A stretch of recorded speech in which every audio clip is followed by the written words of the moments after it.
বন্ধুরা, আজ আমি সেই পুকুর থেকে ধরা মাছের একটা রেসিপি, সিম্পল রেসিপি আপনাদের সাথে শেয়ার করব। এটা খেতে খুবই সুস্বাদু হয়, কিন্তু রান্নাটা খুব ইজি। এই যে কই মাছগুলো আমি ধুয়ে বেছে নুন হলুদ মাখিয়ে রেখেছি। আর এখানে উপকরণগুলোর মধ্যে আছে, এখানে সাদা সর্ষে, কালো সর্ষে আর কাঁচা লঙ্কা বেটে নিয়েছি। আপনারা চাইলে শুধু সাদা সর্ষে বা শুধু কালো সর্ষেও দিয়েও করতে পারেন, এটা আপনাদের অভিরুচি। এখানে নুন, হলুদ, শুকনো লঙ্কা, কালো জিরে আর কয়েকটা কাঁচা লঙ্কা চিড়ে রেখেছি। ব্যাস, এ কটা উপকরণ। হ্যাঁ, সর্ষের তেল তো অবশ্যই দিয়ে রান্না করব। ফিরে আসছি সব কিছু আবার গুছিয়ে নিয়ে। কড়াইতে সর্ষের তেল নিয়ে নিয়েছি, বেশ খানিকটা, খুব বেশিও না। তেলটা আমি ভালো করে গরম করে নিয়েছি। এবার এই তেলে আমি কালো জিরে দিয়ে দিলাম, দুটো কাঁচা লঙ্কা দিয়ে দিলাম,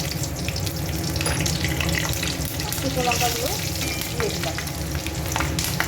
রান্নাটা খুবই সিম্পল, তাড়াতাড়ি হয়েও যায়। এবারে এই যে কেটে রাখা মাছগুলো আমি এই তেলের মধ্যে দিয়ে দেবো, সবগুলোই দিয়ে দিলাম। দিয়ে এবার একটুখানি নাড়িয়ে নেবো, উল্টে পাল্টে নেবো, যাতে মাছগুলো বেঁকে না যায়। আচ্ছা, একভাবে রাখলে না মাছগুলো বেঁকে যায়, ঝুমুকের মতন গোল হয়ে যায়, আর পরে সোজা হতে চায় না। তার জন্য একটু নাড়িয়ে দিলাম, মাছগুলো এবার সোজা থাকবে।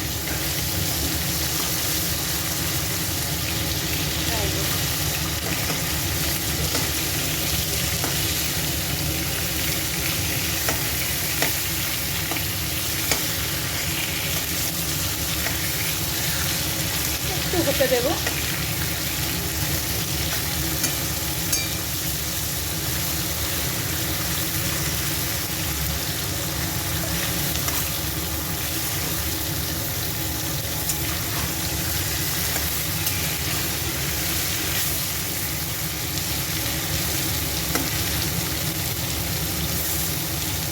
খুব বেশি কড়া করে ভাজবো না। এই পর্যায়ে আমি এই সর্ষে বাটাটা ভেজে রেখেছিলাম, সর্ষে আর কাঁচা লঙ্কা, এটাও আমি দিয়ে দিলাম। একই সাথে পরিমাণ মতন হলুদ, পরিমাণ মতন নুন দিয়ে দিলাম।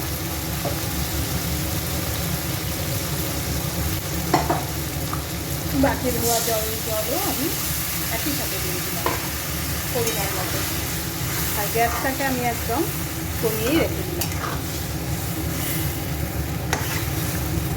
এটা খুব অল্প আঁচে ধীরে ধীরে হবে, অনেকক্ষণ সময়।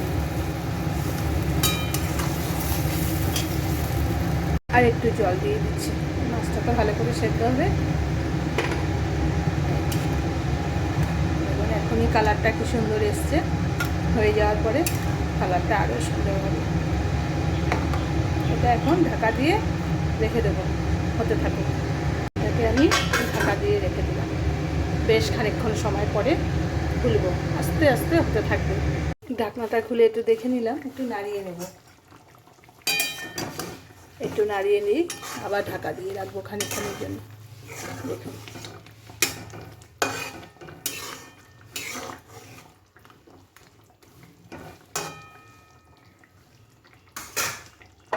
আবার ঢাকা দিয়ে রেখে দেবো।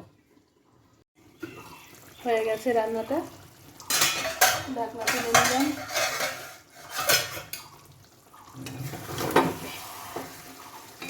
সেদ্ধ হয়ে এসছে মাছগুলো খুব ভালোভাবে, সুন্দর একটা গন্ধ বেরোচ্ছে। এই চেরা কাঁচা লঙ্কাগুলো ওপর থেকে দিয়ে দিলাম, আর দিলাম খানিকটা সর্ষের তেল।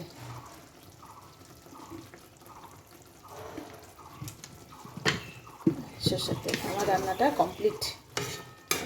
এখানে দেখুন, সর্ষের তেল দেওয়ার পরে খানিকক্ষণ আবার ঢাকা দিয়ে রেখে দেবো। গ্যাসটাকেও অফ করে দিলাম। এই যে তৈরি হয়ে গেছে আমার তেল কই। খুব স্বাদের সিম্পল একটি রান্না। এই যে কমপ্লিট।